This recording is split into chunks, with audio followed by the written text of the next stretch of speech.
एक सूची नहीं है जिन्हें हम चुनाव के बाद भूल जाएंगे। ये एक संघर्ष की आवाज है, इस देश की आवाज है जो आज न्याय मांग रही है। और इसका मतलब क्या है? देखिए, आज की परिस्थितियां क्या है आप मुझसे अच्छी तरह जानते हैं। बेरोजगारी चरम पे है।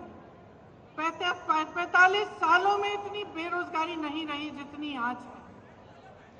आपने 10 सालों से मोदी जी की सरकार देखी, भाजपा की सरकार देखी, और अगर आप एक दूसरे से पूछते हैं, अड़ोस पड़ोस के घरों में जाते हैं, अपने घरों में खुद झांक के देखते हैं, तो क्या पता चलता है क्या किया इन्होंने बेरोजगारी को हटाने के लिए? बड़े बड़े वादे किए थे, बड़ी बड़ी घोषणाएं की थी, एक भी पूरा नहीं किया। आज बेरोजगारी बहुत ज्यादा है और इन्होंने क्या किया? अग्निवीर जैसी स्कीम लाई, जिससे वो बच्चे, वो नौजवान जो मेहनत करके रोज रोज वर्जिश करके टेस्ट लेते हैं सेना में जाने के लिए, उनकी आशाएं टूट गई। पेपर लीक हो रहे हैं हर प्रदेश में। जहां देखिए नौजवान मुश्किल से पढ़ाई कर रहा है, माता पिता कमाकर उसको मुश्किल से लोन लेके कैसे भी उसकी पढ़ाई करा रहे हैं, उसके ट्यूशन करा रहे हैं। पेपर लीक हो जाता है, नौकरी नहीं मिलती। ये परिस्थितियां हैं। आज महंगाई की ये परिस्थिति है कि ठीक है, चुनाव आने लगा तो 2 महीने पहले इन्होंने गैस सिलेंडर का दाम कम कर लिया, लेकिन इतने सालों से क्या दाम था? इतने सालों से आप क्या देख रहे हैं? आपका अनुभव क्या है? मेरी बहनें जानती हैं, त्योहार आता है घबराहट होती है कि कैसे खर्चा करेंगे, लिपाई पुताई कैसे कराएंगे, त्योहार के लिए नए कपड़े कैसे खरीदेंगे, दुकान जाएंगे क्या खरीद पाएंगे। ये परिस्थितियां हैं। किसानों की क्या परिस्थिति है? किसान सड़क पर आंदोलन करता है, प्रधानमंत्री जी उनकी सुनवाई ही नहीं करते। जीएसटी से मारा जा रहा है, हर चीज पे जीएसटी लगी जा रही है। पेट्रोल डीजल के दाम आसमान छू रहे हैं, और किसान अपनी मेहनत से अपने बच्चों को पढ़ाता है, लिखाता है, कोशिश करता है, पूरी अपना पसीना बहाता है, अपने बेटे को सेना में भेजना चाहता है। वहां पे भी रुकावट, कमाई में भी रुकावट, महंगाई बढ़ती जा रही है, बेरोजगारी बढ़ती जा रही है। और एक अनोखी बात है, आपने देखा होगा पिछले 5 सालों में क्या इन चीजों की, ये जो परिस्थितियां हैं आपके, ये जो संघर्ष है, क्या इनके बारे में आपको टीवी पे कुछ दिखता है? क्या मीडिया में दिखता है? क्या अखबारों में पढ़ने को मिलता है कि भाजपा की सरकार आते ही राजस्थान में चिरंजीवी स्कीम बंद हो गई, कि 25 लाख की आपको बीमा मिल रही थी स्वास्थ्य के लिए, कांग्रेस पार्टी दे रही थी, और आज 5 लाख हो गया है? क्या ये चीजें आपको पढ़ने को मिलती हैं? क्या इसके बारे में आपको जानकारी मिलती है? तो परिस्थितियां इतनी खराब हैं देश में, जो गरीब है उसके लिए कोई सुनवाई नहीं है, उसके लिए कोई आगे का रास्ता ही नहीं है। बड़े बड़े उद्योगपति हैं, आपने खुद देखा किस तरह से महलों में रह रहे हैं, उनकी शादियां किस तरह से होती हैं, और देश की जितनी भी संपत्ति है उनको सौंपी जाती है। उनके हजारों करोड़ के जो लोन है वो माफ हो जाते हैं। किसान के 10,000 के लोन के लिए किसान आत्महत्या करता है। ये परिस्थितियां हैं आज, लेकिन आपको जानकारी नहीं मिलती। आप टीवी देखते हैं तो अच्छी अच्छी चीजें दिखती हैं, सिर्फ होर्डिंग देखते हैं तो बड़ी बड़ी अच्छी अच्छी चीजें दिखती हैं, क्योंकि सबसे भीषण जो प्रहार है आज वो आपकी जागरूकता पर हो रहा है, जनता की जागरूकता पर हो रहा है आक्रमण। चाहे वो मीडिया की तरफ से हो, टीवी की तरफ से हो, भाजपा की पूरी जो मशीनरी है उसकी तरफ से हो, तो जानकारी आपको मिल नहीं रही है सही। जनता सोच रही है कि किसी का तो भला किया होगा, अच्छा अच्छा दिख रहा है, इश्तिहार टीवी पे दिख रहा है सब कुछ, तो किसी का तो भला हुआ होगा, इसीलिए ये सब हो रहा है।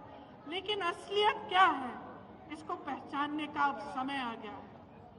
आपको सिर्फ ये सुनाई देता है 400 पार, आपको सिर्फ ये सुनाई देता है कि मोदी जी कहाँ भ्रमण कर रहे हैं, कभी आसमान में, हवा में, हवाई जहाज में उड़ कभी समुंदर के अंदर जाके नीचे पानी के नीचे हैं। तो यही दिख रहा है आपको, लेकिन आपको ये नहीं दिख रहा कि आज इस देश की असली परिस्थितियां क्या है। ये सिर्फ आपको अपने जीवन में दिख रहा है, अपने अनुभव में दिख रहा है। सिर्फ आपके संघर्ष आप पहचान रहे हैं, इस देश की सरकार इसको पहचान नहीं रही है।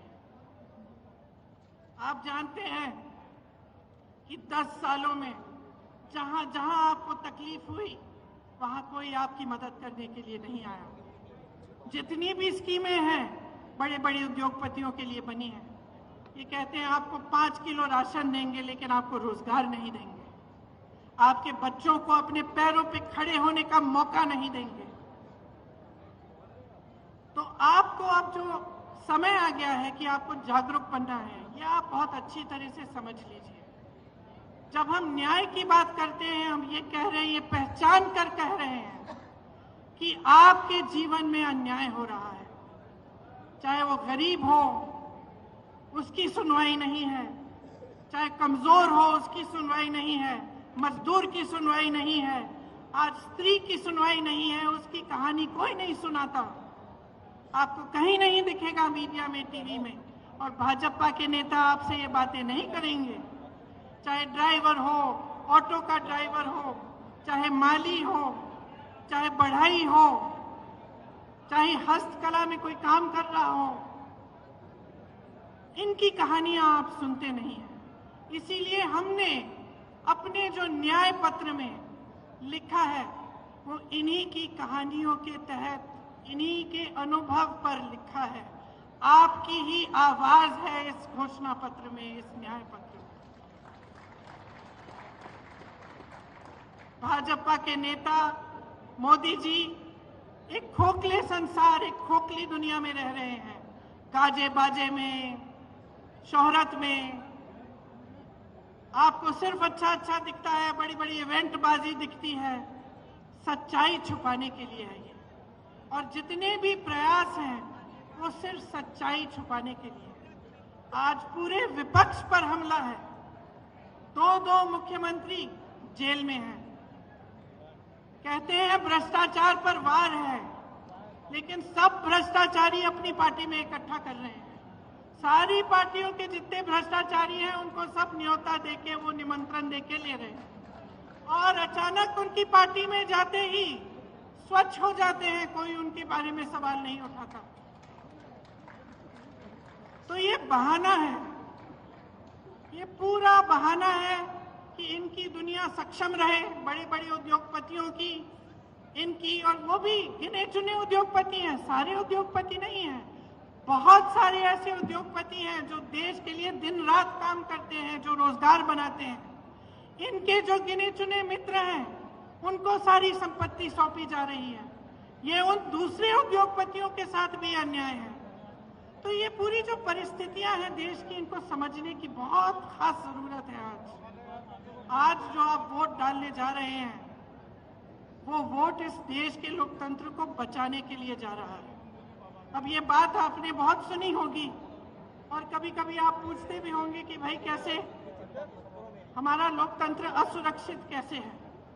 तो ये असुरक्षित इसलिए है क्योंकि जितनी भी ऐसी संस्थानें हैं और जो बड़ी बड़ी इंस्टीट्यूशंस हैं जो लोकतंत्र को बचाने के लिए हैं, उनको कमजोर किया गया है, उनका गलत तरह से इस्तेमाल हो रहा है।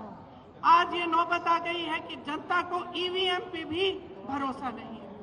जनता ये भी नहीं जानती कि अगर वोट डालेंगे तो क्या हमारा वोट सही तरह से डलेगा कि नहीं। तो इन परिस्थितियों के बीच जो हमारा न्याय पत्र है, इसमें हमने कुछ ऐसी घोषणाएं की हैं जो हम चाहते हैं कि जब हमारी सरकार आएगी हम आपके लिए करके दिखाएंगे।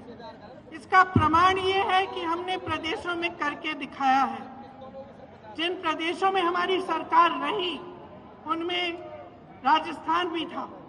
आपने देखा कि राजस्थान में किस तरह से जो स्कीम लागू करवाई थी, और जैसे मैंने कहा चिरंजीवी जैसी स्कीम है जिससे आपको पूरी तरह से स्वास्थ्य की सुविधाएं मिलती थी। तो हमारे न्याय पत्र में किसानों के लिए 5 गारंटी हैं। एमएसपी को हम कानून बनाएंगे। गहलोत जी ने भी आपको बताया। स्थायी कृषि ऋण माफी का आयोग बनेगा, मतलब एक स्थायी आयोग होगा और आपके जो ऋण हैं, जो छोटे किसानों के जो ऋण हैं, जो आपके माफ नहीं होते हैं, उसके लिए वहां सुनवाई होगी। फसलों का नुकसान होने पर 30 दिनों में सीधे बैंक खाते में भुगतान होगा।